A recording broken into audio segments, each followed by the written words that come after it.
हमने प्रोसेस की खुदा के बड़े बड़े अच्छे आलम हमारे सब खुदा के बड़ा अच्छा गाया प्रोसेस की गई और ये बड़ा खास मुकाम है। जब मैसेज शुरू होता है तो सबसे कीमती वक्त उस वक्त स्टार्ट होता है। क्या क्या ये जो नया साल है, इस साल के अंदर हम इस बात के लिए भी शुक्र करते हैं कि हम सब यहाँ पर मौजूद हैं। हमारी बुजुर्गा इस वक्त कहाँ है? अगर हम ये शक करें कि वो पता नहीं कहाँ गए तो ये भी बाइबल के मुताबिक गलत है। अगर हमारे जहन में ये डाउट हो, रात को घुटने टेक कर ये दुआ करें कि खुदावंद हमारी बुजुर्गा को कहां ले जा, आराम की जगह पे, तो क्या ख्याल है वो उस वक्त जाएगी या पहले की चलेगी? ये वो चलेगी। अब हमें इस बात में डाउट नहीं करना। जब हम इकरार कर लेते हैं, एक बार हम इकरार करते हैं खुदावंद मेरे गुनाहों को माफ फरमा, क्या ख्याल है वो माफ करता है या नहीं? तो अगर बार बार 5 मिनट के बाद फिर कहें खुदावंद हमारे गुनाहों को माफ कर, फिर 5 मिनट बाद करें खुदावंद हमारे गुनाहों को माफ कर, फिर 5 मिनट बाद कहें खुदावंद हमारे गुनाहों को माफ कर, बार बार 24 घंटे ये कहें, खुदा क्या कहेगा? तेरा ईमान ही नहीं। डाकू ने क्या कहा? ऐ खुदावंद, जब तू अपनी बादशाही में, किसी और की नहीं, दाएं बाएं किसी और की नहीं, क्या कहा?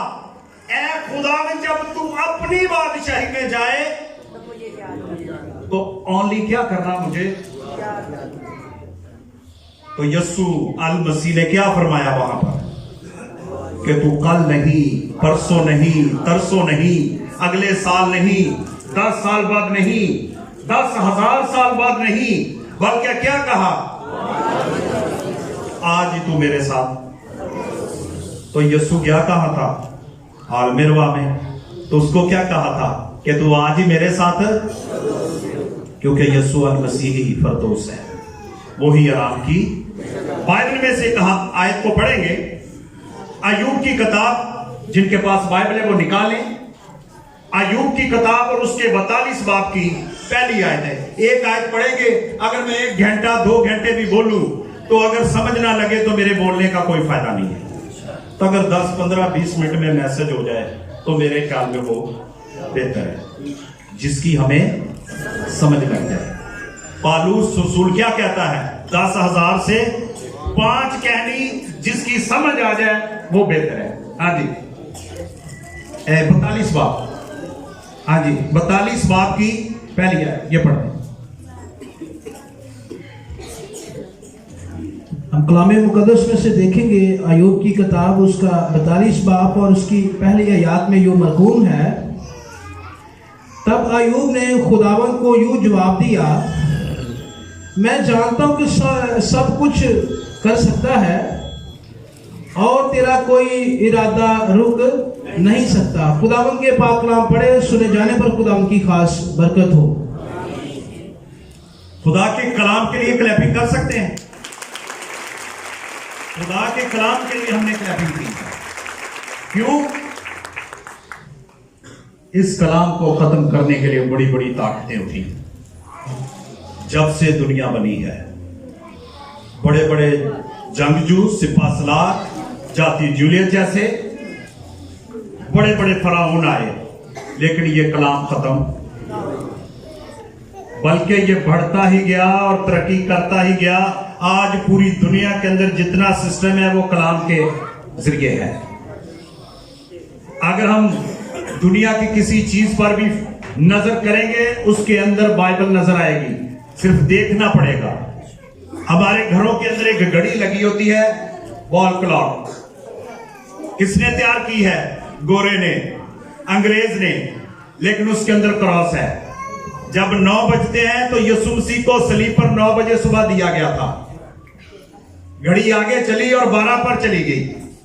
12 बजे से लेकर आगे 3 बजे तक तमाम मुल्क में क्या रहा? जब शाम के 6 बजते हैं तो यहूदियों का ये टाइम खत्म हो जाता है कि आगे सबक शुरू हो जाता है जुम्मे को। कोट से लेकर पेप्सी तक, ब्रांडे से लेकर टाई तक, हर चीज के अंदर क्रिश्चियनिटी आपको नजर आएगी, मसीहत नजर आएगी, क्योंकि बाइबल इनवर्ड तौर पर काम कर रही है पूरी दुनिया के अंदर। मैं जहाज के अंदर था, कॉकपिट के अंदर मैंने जाना था, ड्यूटी पर था। कैप्टन आ रहा है और मुझे कहने लगा, एक्सक्यूज मी बेटा, बात सुनो, आप क्रिश्चियन हो मुस्लिम हो? मैंने कहा जी मैं खुदावंद का शुक्रिया अदा करता हूं, थैंक्स गॉड कि मैं। कहता अच्छा जबरदस्त बात, यार क्रिश्चियन बड़ी शराब बड़ी पीते हैं। मैं कहा जी एक भी क्रिश्चियन शराब नहीं पीता। कह रहा नहीं पीते हैं। मैंने कहा इस वक्त 7.5 अरब, उस वक्त 7.5 अरब दुनिया थी, आज 8 के करीब है। तो मैंने कहा 7.5 अरब दुनिया हो चुकी है सर तकरीबन, लेकिन एक भी क्रिश्चियन शराब नहीं पीता। कह रहा जी मैं ऐसे नहीं मान सकता। मैं कहा जी मैं ये कहता हूं कहने में और साबित करने में फर्क है। तो उसने ये कहा कि बहुत से पीते। मैंने कहा जी एक भी नहीं पीता। मैंने टर्न लिया, मैंने कहा जी जब तक कोई दुनिया का बंदा सलीब गले में ना पहने, कोई दुनिया का जहाज फ्लाई नहीं कर सकता, कोई जस्टिस अपनी सीट पर नहीं बैठ सकता जब तक सलीब ना पहने। कह रहा मैंने तो आज तक नहीं पहनी। उसने टाई पहनी। मैंने कहा जी टाई की शक्ल सबसे पहले फिश की है, और फिश का लफ्जी मतलब निकलता है यीशु मसीह खुदावंद है। फिश का जो लफ्जी यूनानी में इसका तर्जमा है, जो मछली हम खाते हैं उसका नाम ही इस चीज पर रखा गया है कि यीशु मसीह खुदावंद है। एक नंबर। दूसरे नंबर पे टाई की शक्ल किस तरह की होती है? फिश की। यहूदियों का जो मखसूस निशान है वो क्या है? मछली है। और टाई के 2 साइज होते हैं, एक 5 फुट और एक 6। और इसके अंदर गहरी बात है, 5 का अदद फजल को ज़ाहिर करता है और छठे दिन इंसान को तख्लीक किया गया। मैंने कहा जी आप टाई पहनते, एयरक्राफ्ट बुक के अंदर रिटन है, यानी जो जहाज की बुक है उसके अंदर रिटन किया गोरे ने, जब तक फर्स्ट अफसर या कैप्टन टाई नहीं पहनेगा जहाज नहीं चला सकता। तो मैंने कहा जी इसका मतलब क्या है? ये कहां चलाती है? लेकिन लिखा गया है ये पहननी पड़ेगी क्योंकि रिटर्न हो चुका है। पेप्सी, कोक, मरंडा, जितनी कंपनियां हैं, एप्पल से लेकर, उसके अंदर क्या है? 1.5 अरब इस वक्त यहूदी हैं, सारी दुनिया पर कंट्रोल कर रहे हैं, लेकिन उनके अंदर रीढ़ की हड्डी क्या है? ये बाइबल। इस बाइबल को जिसने भी प्यार किया उसके लिए दरवाजे खुल गए। हमारी बुजुर्गा खुदावंद के हजूर चली गई है, इसमें हमें शक नहीं है और ना शक करना है। इसके बाद हम जितना मर्जी जोर लगाएं, वो जहां पर है आराम की जगह पे, तो अगर हमारे बस में हो तो दोजख से निकाल के आराम की जगह पे ले जाए। दोजख से निकाला, आराम की जगह पे ले गए। तो अगर दोजख से आराम की जगह पे जा सकती है तो फिर ज्यादा दुआ करने से आराम की जगह पे दोजख में भी आ सकती है। क्या ख्याल है? तो इसका मतलब यह निकला कि सबसे पावरफुल बात यह है, मेरी आवाज जा रही है आपको? सबसे पावरफुल बात है, हम सबसे खास बात है, हमने आज कहां से पढ़ी है? अय्यूब की किताब और उसके 42 बाब की पहली है। अय्यूब एक ऐसा खुदा का नबी है, एक ऐसा कहन है, यानी उसने खुद कुर्बानियां दी। उस वक्त कहानत नहीं शुरू हुई, लेकिन तो भी वो कुर्बानियां देता था। अय्यूब अपनी इस बात को गहराई में खोल रहा है। आज हमने आयत क्या पढ़ी है, तब अय्यूब ने किसको जवाब दिया? खुदावंद को। तब अय्यूब ने खुदावंद को यूं जवाब दिया, ऐ खुदावंद मैं जानता हूं कि तू सब कुछ कर सकता है और तेरा कोई इरादा रुक। इसमें 3 बातें उसने यहाँ की हैं। सबसे पहली बात, मैं जानता हूं। सबसे पहली उसने बात अपीयर की है, उसकी डेफिनेशन कर दी है क्या कि मैं जानता हूं। जब तक हम किसी चीज को जानते नहीं, उस चीज का बयान नहीं कर सकते। हमारा दरवाजा नॉक होगा, कोई दरवाजा नॉक करेगा, खटखटाएगा, हम सबसे पहले पूछेंगे, ब्रदर जी आप कौन है? Who are you? आप कौन है? तो वो कहेगा कि मुझे अंदर आने दें। लेकिन बहन बेटी क्या कहेगी? भाई जी आप बताएं आप कौन है? वो आने देंगे अंदर? तो जब वो अपना तारुफ करवाएगा क्या कहेगा? ओ अच्छा भाई जी तुम तो आए, आ जाओ कोई गल नहीं, सॉरी। लेकिन किसके बाद? जानने के। जब तक हम किसी को जानते नहीं, हम उसके बारे में कुछ बयान नहीं कर सकते। अय्यूब खुदा के बारे में यह बयान कर रहा है, ऐ खुदावंद मैं जानता हूं। यानी पहला पॉइंट है, वो कह रहा है मैं जानता हूं तुझे, तेरी ताकत को, तेरे जोर को, तेरी मकसद शान को। तू हर चीज को प्रोवाइड कर सकता है, तू मार सकता है, तू जिंदा कर सकता है। तेरे सिवा कोई और खुदा नहीं। तू लामहदूद खुदा है, तू लाफानी है, तू लासानी है। और वो जानता है कि वही खालिक है, वही मालिक है, वही राज़िक है। और ये बयान कर रहा है कि मैं जानता हूं, यानी वो जानता है उस खुदा को। आगे दूसरा पॉइंट क्या है? ऐ खुदावंद मैं जानता हूं कि तू सब कुछ। क्या ख्याल है, खुदा कर सकता है? बाइबल के अंदर वाहद अय्यूब नबी है जिसको एक लफ्ज कहा गया उसके लिए, बड़ा पावरफुल लफ्ज, इतना कीमती अल्फाज। क्या कहा गया? कामल। अय्यूब के लिए बाइबल के अंदर यह लफ्ज लगाया गया कि अय्यूब जैसा कामल शख्स उस जमीन पर कोई नहीं था। और अय्यूब के मुंह से निकलने वाले अल्फाज की पावर देखें, वो क्या कह रहा है? ऐ खुदावंद मैं जानता हूं कि तू सब कुछ कर सकता है और तेरा कोई इरादा रुक नहीं सकता। क्या ख्याल है? खुदा दोबारा देने की कुदरत रखता है। खुदा ने उसके बच्चे दोबारा दिए, उसे बहाल किया, क्योंकि वो खुदा को जानता था और उसकी शान का उसने बयान किया है। जब तक हम खुदा को जानते नहीं, उस वक्त तक हम ये नहीं कह सकते। तो क्या ख्याल है, हम जानते हैं खुदा को? तो अगर जानते हैं तो वो ताकतवर खुदा है। उस वक्त तक हम आराम की जगह पे नहीं जा सकते जब तक हम अपने मुंह से इकरार नहीं करते कि हम जानते हैं। हमारी बुजुर्गा जो इस दुनिया से कूच कर गई, मौत का लफ्जी मतलब क्या है? जुदा होना, किसी जुदाई को कहना। लेकिन कीमती लफ्ज जो बाइबल के अंदर बयान किया गया है, एक जगह से दूसरी जगह पर ट्रांसफर हो जाना, चले जाना, किसी जगह पे भेज देना। तो मौत एक दरवाजा है। लेकिन यीशु अल मसीह ने कितनी जबरदस्त बात की कि जो मुझ में, किसी में नहीं, किसी में नहीं। फिलिप्पस ने यह बात कही थी, तो यीशु मसीह ने क्या कहा? जो मुझ पर अपना जिक्र किया। यीशु मसीह ने क्या कहा? जो मुझ पर ईमान लाता है। ईमान लाने के बाद क्या हो? अगर वो मर भी जाए तो वो मरा नहीं, बल्कि पूरी बाइबल के अंदर हम जानकर देखें तो बाइबल हमें इस मुकाम तक लेके आती है। अय्यूब ने पावरफुल बात कही है, हमें भी जानना उस खुदा को। जब हम जान जाएंगे तो फिर क्या होगा? वो हर मिरेकल्स करने की कुदरत रखता है। इस बुजुर्गा ने जो खुदा के पास चली गई, उन्होंने इकरार किया था, बहुत से पास्टर साहबान आकर उन पे दुआ करते थे और उन्होंने इकरार किया, मैं भी आया, उन्होंने इकरार किया, मैंने उनके साथ पिक्चर उतरवाई। सबसे बड़ी बात है कि अगर उम्र ज्यादा थी, लेकिन सबसे कीमती बात है कि उन्होंने इकरार कर लिया। क्योंकि बहुत से लोग आपने भी देखे होंगे, उम्र बड़ी लंबी है, इसी फख्र में रहते हैं, लेकिन बाइबल को कबूल। और 22 की किताब में लिखा है, अगर गुनाहगार 100 वर्ष भी जिए, अगर गुनाहगार 100 वर्ष भी जिए तो भी वो मलाऊन है, यानी लानती है। जब तक यीशु को कबूल नहीं करते, उस वक्त तक हम आराम की जगह पे नहीं जा सकते। इस जिंदगी के अंदर गौर करनी है, इससे पहले कि वो हमें बुलावा आ जाए, हमें पैगाम आ जाए कि चलो भाई तैयारी करो, तो उस वक्त तक हम गौर करेंगे।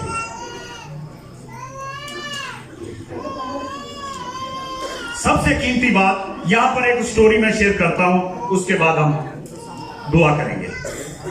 हमने जाना है खुदा को और उसके बारे में गौर की है। कोई बाप था, उसका एक ही बेटा था, बाप का एक ही बेटा था, और उसने कहा बेटा जिस दिन तू बीए करेगा ना, तो मैं तुझे अमेरिका की सबसे महंगी कार लेके दूंगा, अमेरिका की सब तो महंगी कार लेके दूंगा। बेटे ने मेहनत करनी शुरू कर दी, इन्नी की मेहनत की, बीए करके आगे पापा को मिले, अमेरिका की स्टोरी सी, पापा को मिले, पापा को कहता है पापा मैं बीए कर लिया, गिव मी मेरा गिफ्ट दियो। उन्हें क्या बेटा, वो सामने लकड़ी की संदूकची पई आ, वो लैके आ। बेटा लैके आया, लैके उन्हें ओपन किया, खोल के ਉਹਦੇ ਵਿੱਚ ਇੱਕ ਚਾਂਦੀ ਦਾ ਬਾਕਸ ਹੈ, ਛੋਟਾ ਚਾਂਦੀ ਦਾ ਬਾਕਸ ਕੱਢ ਕੇ ਉਹਨੂੰ ਖੋਲ ਕੇ ਵਿੱਚ ਪੈਕਿੰਗ 'ਚ ਖੂਬਸੂਰਤ ਇੱਕ ਬਾਈਬਲ ਸੀ, ਉਹਨੂੰ ਪੜਾਈ। ਤੇ ਬੇਟੇ ਨੇ ਕੀ ਮੰਗਿਆ ਸੀ, ਬਾਈਬਲ ਕੇ ਕਾਰ।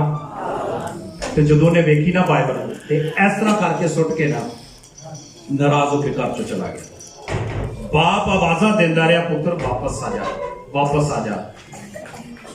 ਰੋਈ ਜਾ ਰਿਹਾ ਤੇ ਦੌੜ ਗਿਆ, ਕਹਿੰਦਾ ਮੈਂ ਤੇਰੇ ਤੋਂ ਗਿਫਟ ਮੰਗਿਆ। ਉਹ ਕਹਿੰਦਾ ਗੱਲ ਤੇ ਸੁਣ, ਨਹੀਂ, चला गया। अमेरिका की स्टोरी। आखिरकार बेटा करो 1 साल 2 साल 3 साल 10 साल बीत गए। बाप वेट करता रहा, लेकिन बाप की हालत यह हो गई कि बेड ते सीरियस हो गया, वेट कर करके अपने बेटे का। लेकिन लास्ट टाइम के अंदर ओदे किसी दोस्त ने ओदे तक मैसेज पहुंचा दिता ओदे बेटे दे कि तेरे बाप की हालत बहुत सीरियस है, एक दफा जाके मिलना, कोई गल नहीं। मुखसरे होने की जी कशिश होती है वो मजबूर करती है। आखिरकार वो बेटा वापस आया, ते जिस दिन आया ਉਹਦੇ बाप के चगिर्द सारी फैमिली बैठे, क्योंकि वो सीरियस है। जिस तरह दरवाजे चिन्ह होया बेटा का, बाप ने देख लिया, लेकिन बाप नू बेटा धुंधला नजर आ रहा सी। क्यों भला? क्योंकि उसकी अखां पानी नाल भर गई सी, और वो पानी के अंदरों बेटे को देख रहा सी, आंसुआं के अंदरों दी। बेटा जिस तरह कोल आया, उन्हें बाप का हाथ फड़िया, बाप ने बेटे का हाथ फड़ के ते जिस तरह मुंह ला के चुम्या, चुम्मन तो बाद की होया, उसकी जिंदगी खत्म हो गई। बेटा हुण रो रहा है। उसके बाद उन्हें दौड़िया, उसे गिफ्ट वाल गया, संदूकची खोली आ, खोल के चांदी का बॉक्स खोलिया, खोल के विचों पैकिंग च बाइबल जड़ी सी वो खोली आ, ते जदों दी पैकिंग खोल के ते उन्होंने मुंह नाल लाया, ते विचों चाबी कार दी डिग पई है। क्योंकि जदों बाप उन्होंने गिफ्ट दे रहा सी ना, उन्हें गिफ्ट दे विच कार की चाबी भी रखी सी कि बाइबल नूं पढ़ेगा ना, ते जदों खोलेगा ना, ते विचों की निकलेगी। लेकिन हुण टाइम की होया, बाइबल ते चुक ली उन्हें, लेकिन जदों बाइबल नूं रिजेक्ट किया, ते बाप भी उहदे कोलों चला गया। बाइबल च लिखा, मेरी बादशाही की तलाश करो तो दुनिया की। असी उस खुदा नूं मानते हैं जिहड़ा लामहदूद खुदा है। उसकी कबर अज भी खाली है, अज भी वो मोजज़ात कर रहा है। अयूब उसकी ताकत का बयान कर रहे हैं। जब तक असी उहदे ते ईमान नहीं लियावांगे, उन्नी देर तक जिंदगी नहीं मिलेगी। इन निचोड़े बाइबल का, जो ईमान लाए, बाइबल च लिखा है जो ईमान लाए और बपतिस्मा ले, वो क्या पाएगा? निजात पाएगा। जब तक असी यसू ते ईमान नहीं लिया उन्हीं देर तक नहीं। अयूब दी इस गल सी अपने ज़हन च रखना की क्या ने, ऐ खुदावंद मैं जानता हूं कि तू सब कुछ कर सकता है और तेरा कोई इरादा रुक नहीं सकता। अगर उसने ये कहा कि तू आज ही मेरे साथ फरदौस में होगा तो ऐसा ही हुआ। मरने के बाद, मसीह में मरने के बाद हम सो जाते हैं और सोना जरूरी है, लेकिन सोने से पहले हमें तैयारी करनी है। जब तक हमारी जिंदगी के अंदर तैयारी नहीं होगी उस वक्त तक हम आराम की जगह पे नहीं जाएंगे। अगर हमारे पीछे 10,000 लोग बैठकर भी दुआ करेंगे उससे कुछ नहीं होना, क्यों कि ईमान लाने से सब कुछ होगा। तो इससे बेहतर नहीं दुआ करवाने से हम यीशु पे ईमान ले आए? क्या ख्याल है? तो हम यीशु पे जब ईमान ले आएंगे तो फिर हमें ये नहीं पीछे किसी को दुआ नहीं करनी पड़ेगी, पीछे किसी को कोई ना कोई दे के खाना शाना नहीं देना पड़ेगा। क्यों भला? क्योंकि वो ईमान में मर गया है। तो जो ईमान में मरता है वो मरता नहीं बल्कि सो जाता है। क्या ख्याल है? हम खुदा को जानते हैं? तो अगर जानते हैं तो हम अपनी आंखें बंद करें, तमाम सर झुक जाए खुदा की हुजूरी में, तमाम अपनी अपनी जिंदगी पर गौर करें।